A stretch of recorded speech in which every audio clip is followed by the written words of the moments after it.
All right, then. So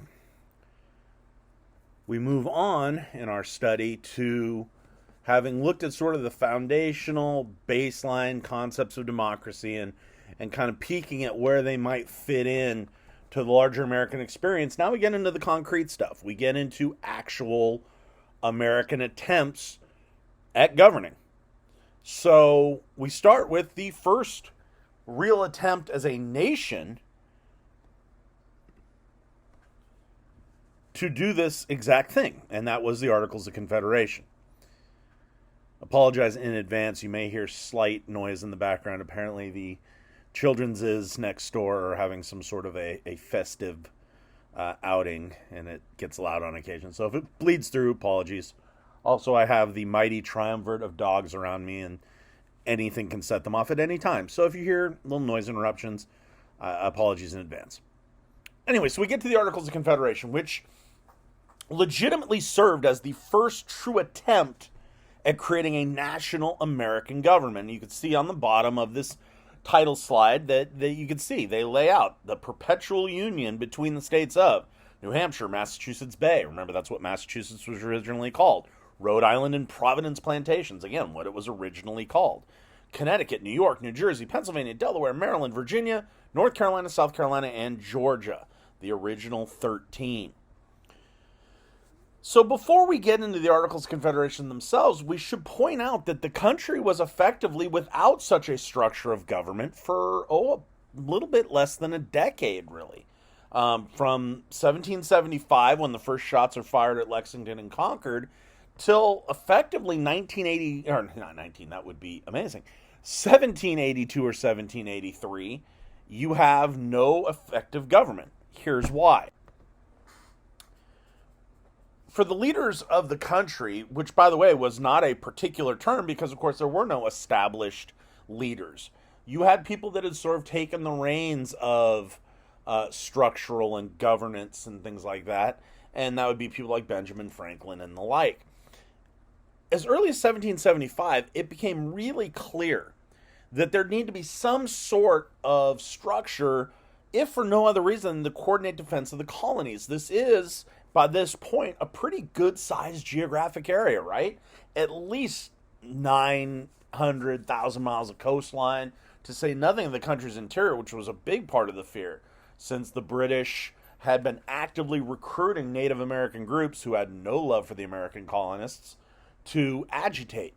So, with the potential to get hit from any and all sides, and coupled with that, the fact that the country now is a pretty expansive geographic place, bigger than Britain for sure, it became clear there was going to be something, if for no other reason than to coordinate defense.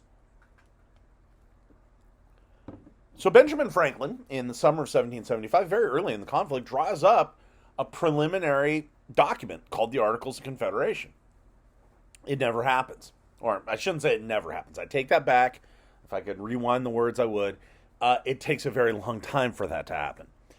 And why is that? Well, the answer really mainly is land disputes. Remember, I'm asking you to recall U.S. history here, which is a big lift, especially after a summer.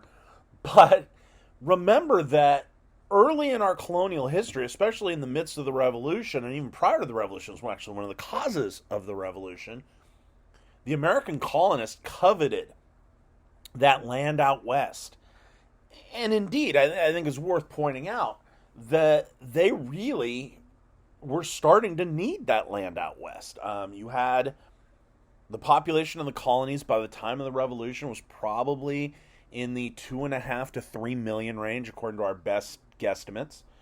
And the country was starting to fill up a little bit. So they started eyeing the interior, the Appalachian Mountains, and what led west of the Appalachian Mountains, the Ohio River Valley, with great anticipation. So, not surprisingly, they began, as people have done since time immemorial, to lay claims to land. And, for example, there was one between Maryland and Pennsylvania over the land that today would be sort of West Virginia, eastern Ohio, that almost became a full-fledged shooting war in the middle of the Revolution. There was another one between Pennsylvania and Connecticut, which makes even less sense because, of course, Connecticut isn't even bordering with Pennsylvania. Connecticut is, separated from Pennsylvania by New York and New Jersey. So it was a little bit of a wild time, the Wild West, quite literally. So you have a lot, even as they're trying to fight this war to establish their independence from the British, you've got what has to be described as a lot of hurt feelings. And as such, you had individual states within this larger collection of 13, as Hamilton once called them, petty little republics, who were so bitter towards one another that they quite honestly didn't want to have anything to do with each other. So, for example, Connecticut and Pennsylvania were in dispute, so Pennsylvania is like, I'm not going to get involved in any union with Connecticut. Meanwhile, Maryland is in a dispute with Pennsylvania and says, we're not going to get involved in any union with Pennsylvania. And that's not even taking into account the varying statuses of slavery at this point, which was starting to change. One of the products of the Revolution, to be sure, and I think this is rather important, is that you start to see the egalitarian spirit of a revolution against what was viewed as a dictatorial foreign power does lead to a certain egalitarian spirit, particularly in the North, which did not have the economic reliance on slavery that the South did, to start the wave of eradication of the institution of slavery in the North. Starting with, I believe it was Pennsylvania, right around 1780-ish. And by 1804, every northern state will ban slavery. And that's not even the central dispute yet. It really is more or less about land disputes. Okay, I don't know if you heard that, but my pug just sneezed. It was the cutest thing in the world. So if you heard that, lucky you. If not, well, I just told you what it was. So for most of the war, there was no governing document. The Continental Army was sort of tasked with military coordination. And other than that, there really wasn't... I know this is going to sound weird, but we were sort of ungoverned. Or perhaps a better way to look at it was we were overgoverned. There were 13, again, to use Hamilton's phrase, petty little republics, and all of them had colonial governments or colonial legislatures, but we did not have a national government coordinating everything for most of the war. The Continental Army was tasked with military affairs, and beyond that, you had the Continental Congress. They were the sole governing body, and their authority was murky at best. It did not seem that they had the power to tell the governor of any one of these 13 colonies to use the men's room, let alone to do anything substantial with regard to policy.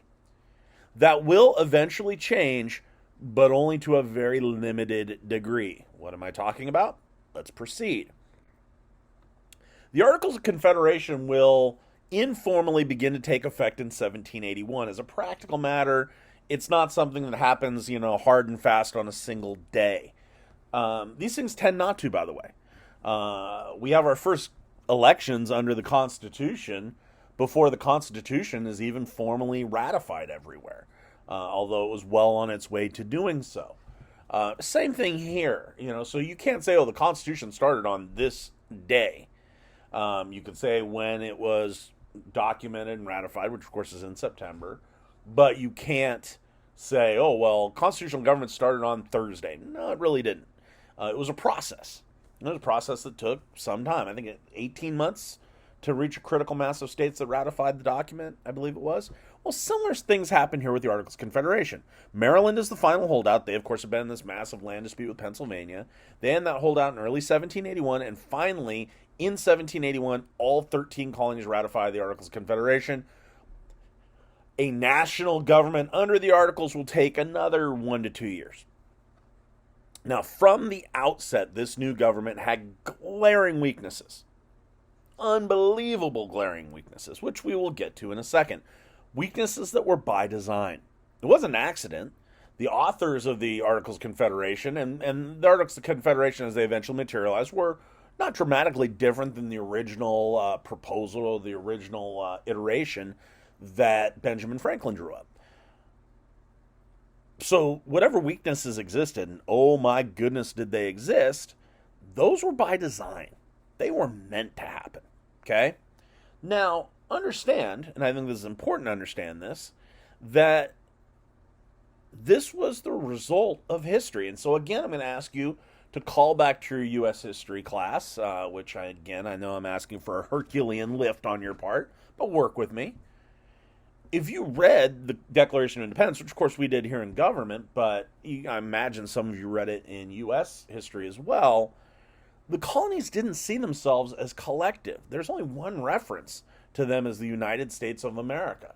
Most of the references are to these colonies, which could be taken as plural and collective, or it could be taken as separate and individual. And it's not without reason to make the statement that they thought of themselves more in that individual, separate category. A historian, I cannot remember his first name, is Wood. I want to say Leonard Wood, but I know that's wrong. But we'll see him actually when we look at the Continental Constitution, the Liberty film. Gordon Wood. Thank you. I don't know why I'm thanking you. You didn't give it to me. I thought it up myself. Thank me. Anyway, Gordon Wood tells an amazing story. He tells us that originally, during this era, the pre-constitutional era, that when Americans would go abroad, as they would do, as anybody else would, they would introduce themselves as, I'm from the country Pennsylvania, or I'm from the country South Carolina. That's how they viewed themselves. And again, a close reading of the Constitution, close reading of the Declaration of Independence, tells us this. And it is the result of history.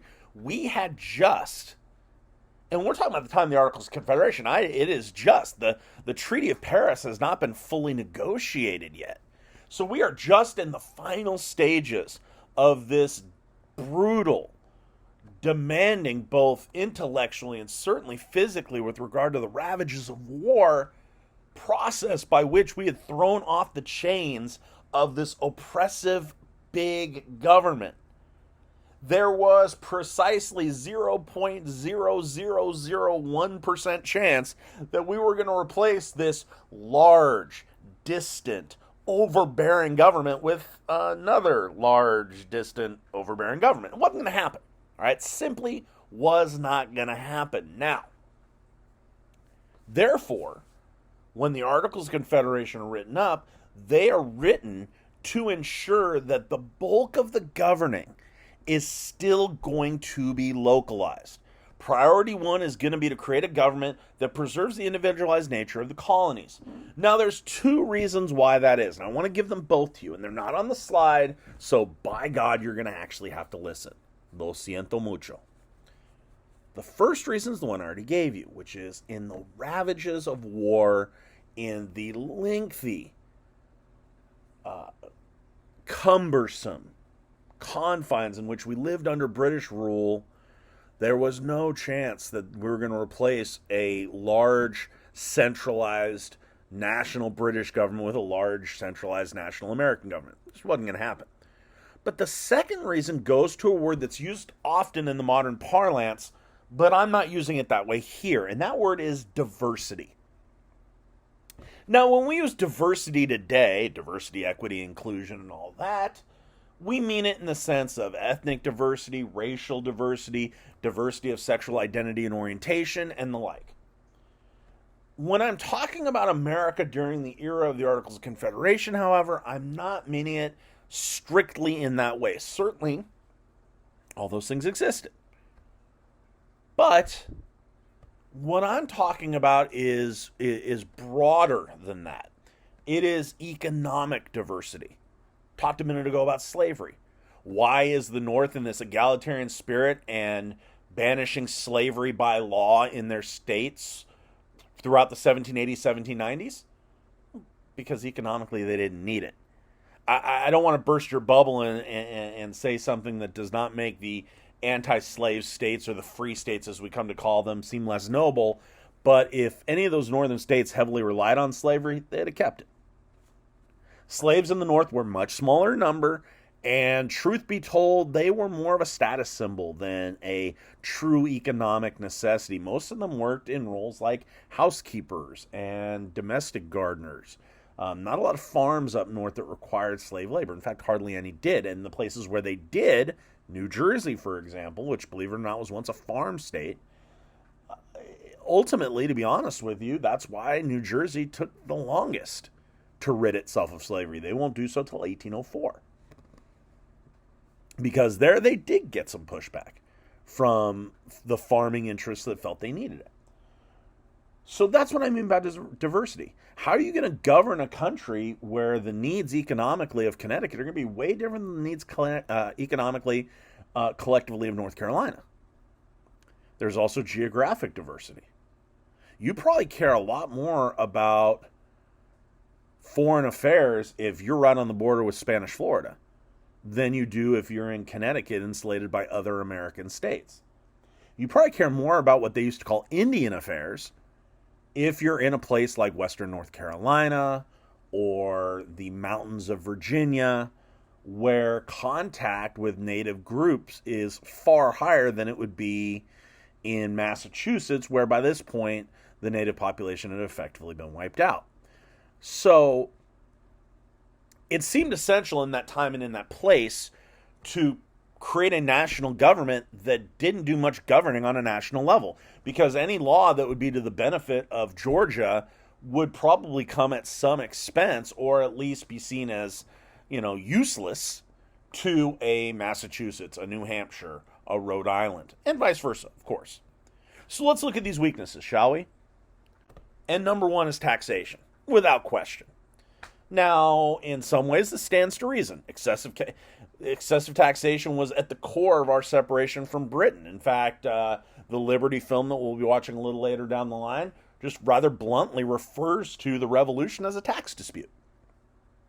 Which, of course, you guys studied American Revolution just like my push kids did last year. That was one of the core issues. Was it the only issue? I would argue not. But without question, it was one of the issues.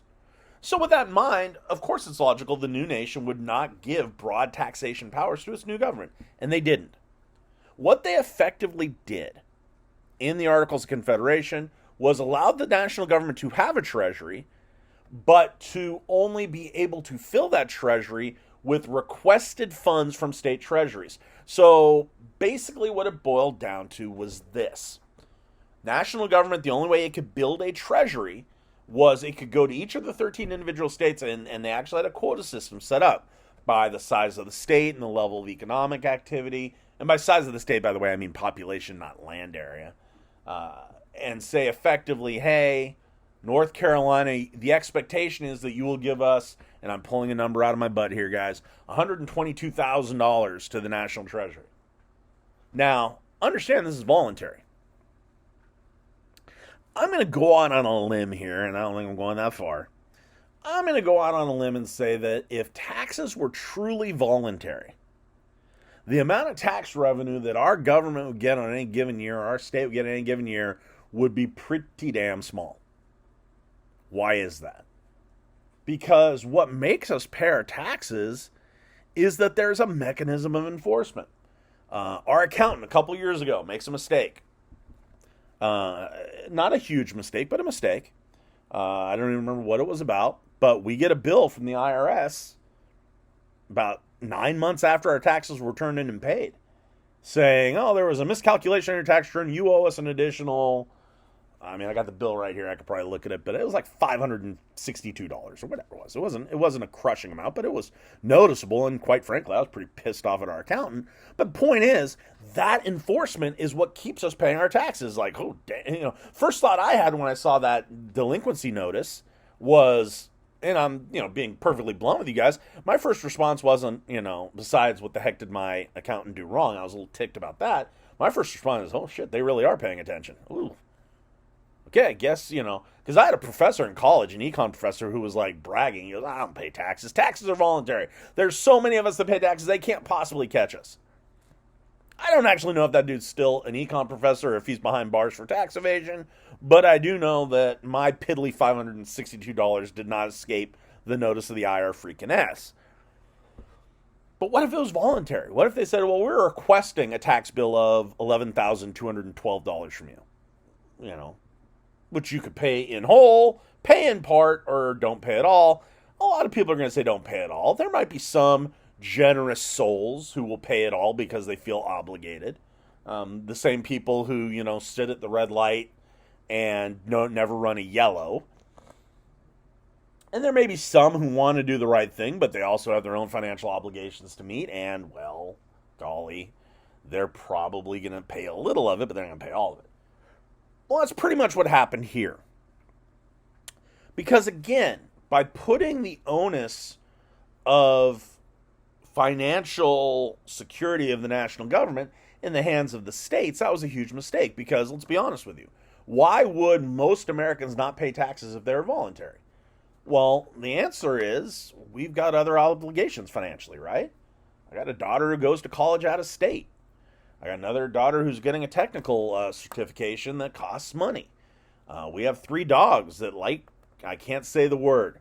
It begins with a T and it rhymes with greets. I can't use the exact word or we will have to stop this lecture while my dogs go plumb crazy. So, you know what I'm talking about. And those things aren't cheap, by the way. Those particular ones they fancy are freaking ridiculously expensive. I don't know how many of you have dogs, but good Lord, these things cost like $50 a bag. My God. I wish they ate chocolate. That's cheap comparatively. Don't do that, by the way. Chocolate hurts dogs. Point is, we're sitting there as a family going, I don't have the money to pay all these taxes. I got a kid in college. I got car payments. I got, I'm going to retire in however many years, 12 years or whatever it might be. I got to start making, arrangements to save for a day that I'm not drawing a paycheck, whatever. We all have priorities. Well, you can imagine these states' governments had priorities too. Of course they did.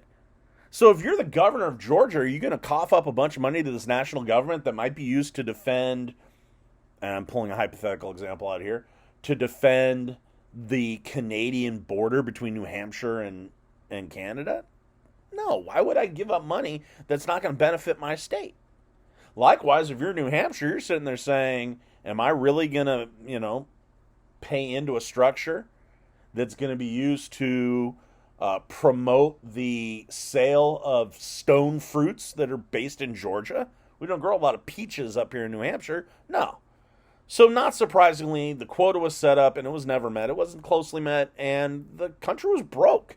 And the problem is that the national government, the Continental Congress to use the old term, had financial obligations. The biggest one being they still had a boatload of money to pay to the people who fought in the Revolutionary War. They'd given them promissory notes, which is basically a document which says, hey, the government recognizes we owe you X number of dollars and we're going to endeavor to pay you off. Well, you can endeavor all you want. Doesn't mean you're going to actually pay anybody off, right? So those obligations weren't met and the country was broke.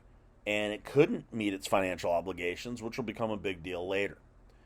Another big failure, and one that doesn't get a lot of attention, is commerce and trade. Now, of course, commercial interference was another reason why we wanted to get away from British rule. The whole mercantile system, or mercantile, however you personally choose to pronounce it, was a big deal. So, just like with taxes, minimal trade powers were given to the national government. States were supposed to figure it out themselves. And in some ways, this actually was more disastrous than any of the taxation stuff. Here's why. You had things like intrastate tariffs. So you are a egg farmer in Maryland. You want to go sell your eggs in Philadelphia. You go to the border and you're told by Philadelphia customs officials or Pennsylvania customs officials, you have to pay a tax to come into our state to sell your goods here. And you're part of the same country. So Maryland hears about this, gets pissed, and when Pennsylvania has a product they'd like to sell down in Maryland, they retaliate. So now you're having trade wars between states within the same country. And the problem was the Articles government was completely powerless to do anything about it. So you had things like trade quotas. Oh, you want to sell your tobacco in New York, loyal state of Delaware. Okay, well, you can only sell 11 tons a year collectively. And you'll have to decide for yourselves which farmers in your state get to sell those tons. And by the way, it wouldn't be that high. It might be 1.1 tons might be more appropriate. So now you got to go figure out, okay, we can only sell 3,000 pounds in a year. Okay, this farm company, you get X, you get Y, you get Z, and that's just going to put heat on you, of course, because they'd like to sell an unlimited amount, and you're telling them they only get to sell 350 pounds in a year. They're going to be worried about going under, and they're going to be pretty ticked off at you. But there's no national government to stand in and say, no, free trade between states, we're all part of the same country. And that last sentence there is really kind of the crux of the matter, isn't it? This is what happens when you've got a collective of people who don't consider themselves part of a whole. And they didn't, quite clearly. Not just the Gordon Wood example of I come from my country, Virginia, but more largely understood, people in Maryland did not see people in Massachusetts as their countrymen. Y'all are all too young, of course. You were all born 05, 06, what have you. Some of you maybe at the end of... No, I don't think anybody would be the end of 04, but maybe a couple. But you all were born after 9/11. Well, I actually have somewhere back in my office a laminated front page from the LA Times for September 12th, the day after 9/11. And it has kind of a longer headline, but the one I believe was for the Daily Breeze, which I wish I'd kept, was just America Under Attack in like 96-point font, one of the biggest fonts I've ever seen.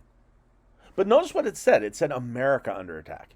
It didn't say New York under attack. It didn't say Northern Virginia under attack. One of the planes went down in rural western Pennsylvania. It didn't say Pennsylvania under attack. It said America under attack. And the people that volunteered in the immediate wake of 9/11 to join the military, which happened by the hundreds of thousands, they didn't just come from Northern Virginia or Southern Maryland or Washington, D.C. or New York, New Jersey, Pennsylvania, the tri-state area. No, they came from all over the nation. Why? Because we have a national identity. We think of ourselves as Americans. You have the Women's World Cup this summer. They weren't chanting, California, California for the 5 soccer players that are from Cali. It was USA, USA, right? We have a national identity. They didn't have that here. So it was sort of every state for itself, and that manifested itself in some ways that probably would be seen as not great. There were other weaknesses. One big weakness was that the military was done the same way taxation was done. The Congress could not raise an army or a navy. They could only request troops from individual state militias, a detachment, right? Well, I talked about this when I talked about taxes, but it applies doubly so here. If you have a state militia in Georgia and you do have the omnipresent threat of Spanish Florida to your south, this is well before America acquires Florida. That won't happen till 1819. Are you really going to give up some of your readiness in your home state for a national army that may do most of its business in patrolling the seas off the coast of New England to protect fishing lanes off of the coast of New Hampshire and, no, there's a small New Hampshire coast, but Massachusetts and Connecticut? No. You want to protect Georgia. You're the governor of Georgia. Your priority, the people elected you not to protect Massachusetts. They hired you to protect Georgia, so you're not going to give up your troops. Likewise, if you are the governor of Massachusetts, you know you have threats immediately to your north and west from Canada. You know that you are a state that relies heavily on the high seas, so you may even have some rudimentary naval vessels. This is still an era where international interference in commercial shipping was a big deal. Piracy was still an issue. Are you going to give up some of the money you're using to have readiness for protecting Massachusetts?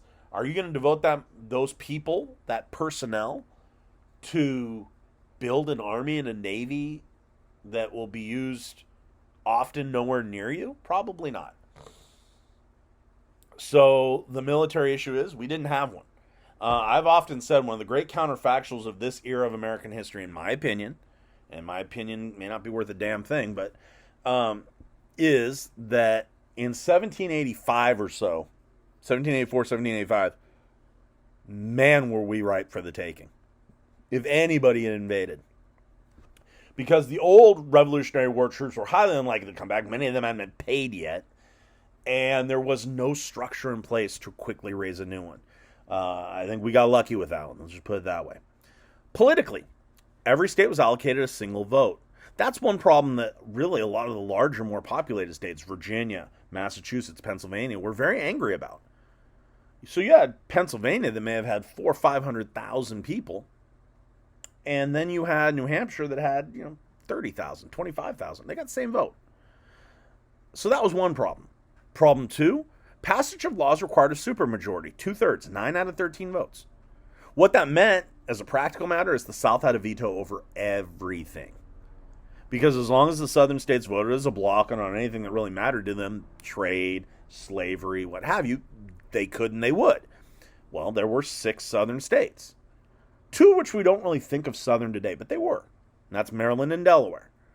They still are. If you get to eastern Maryland, southern Delaware, culturally it's quite southern. And they were slave states to the very end. So you had Maryland, you had Delaware, the 2 Carolinas, Georgia and Virginia, 6 states. So, yeah, if it was a mere majority vote, the North could, if they could band together, which was no guarantee, could defeat the South. But when the baseline is 9 out of 13, no chance. Amending the Articles of Confederation required a unanimous vote. Well, those simply were never going to happen. I mean, my God. I could go through, I won't bore you with it, but for example, I'll just give you one. I could give you a ton. I'll just give you one to make it neat and simple. The vote after 9/11 to authorize President Bush to respond to the 9/11 attacks was not a unanimous vote.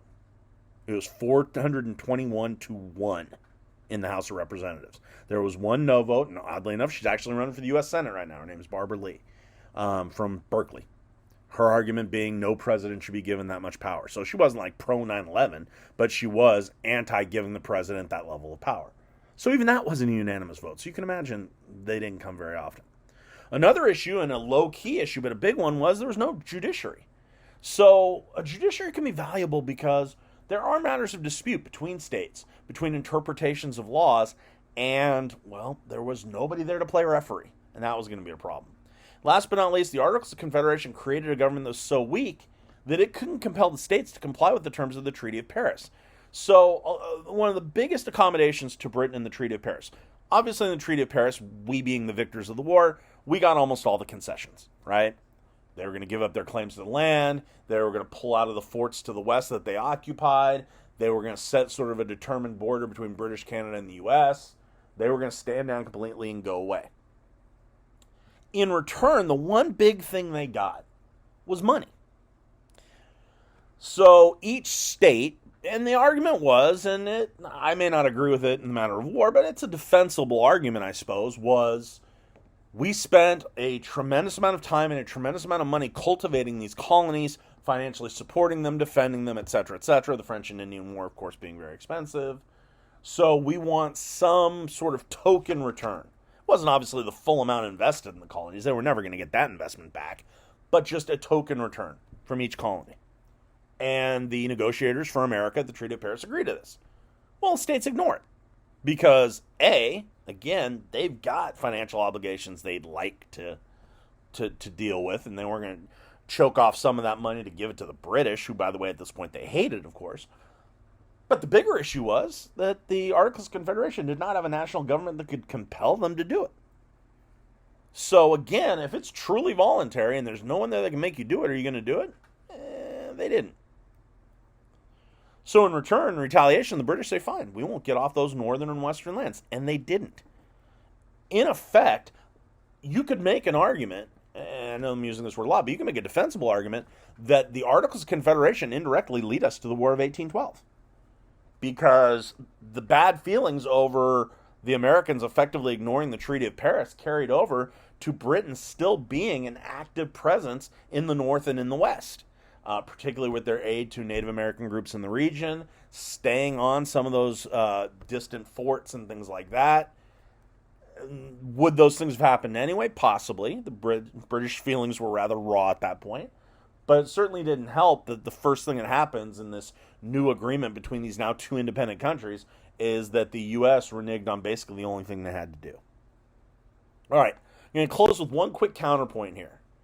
And that is that you could make an argument that the Articles of Confederation in some way were a success.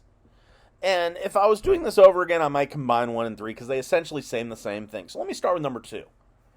One of the effective things that the Articles of Confederation did do, that they were able to establish as law, was to organize the land development of the West. That, of course, had been, prior to the Articles of Confederation, a big fight. Who gets what, how much, etc., etc. Well, two laws, the Northwest Ordinance in 1787, the Land Ordinance of 1785, do a really effective job of saying, here's how we're going to lay the land out, here's how it's going to be created independent of these states. So it also effectively cut the states off and said, hey, we're going to define how far you can go. Beyond that, there'll be new territories and new states. Set how they'd be organized and set how they'd be measured and structured and things like that. So that, from a policy standpoint, that was the biggest policy success from the Articles of Confederation. Beyond that, though, and that's what these other two bullet points are, I think it is a fair argument that you could not get the Constitution immediately out of the Revolutionary War. As I said at the very beginning a half hour ago, it is a stretch and then some to presume that the new nation would accept a government with a centralized, strong structure similar to that of the British government we had just fought a war against. So this needed to be the baby step. This needed to be the half measure, if you will. This had to be the first step of, okay, we're going to call ourselves America. We're still going to govern ourselves largely as independent colonies, but we have this loose confederation, ultimately unsuccessful, which is why it was thrown to the curb 6 years after its creation. But it provided a critical 6 years, and you could argue, I think, that in addition, the failures of it, in effect, were sort of a backdoor success, because you can make an argument that seeing how ineffective this weak, decentralized government was absolutely critical, I think, in reminding the citizens of, well, maybe we need something a little stronger than this. And that's going to lead us to the drama of the Constitutional Convention, because that is going to be the tap dance. How much governing will we allow? We know we have to have a national government with considerably more strength than the Articles of Confederation. But how much more? And that is going to be a protracted 2 to 4 years, depending on how you measure it, fight. And it's going to be a fight that will ultimately result in a constitution, a Bill of Rights, and a new republic going forward. That's all for today. Y'all be good, and I'll talk to you next time.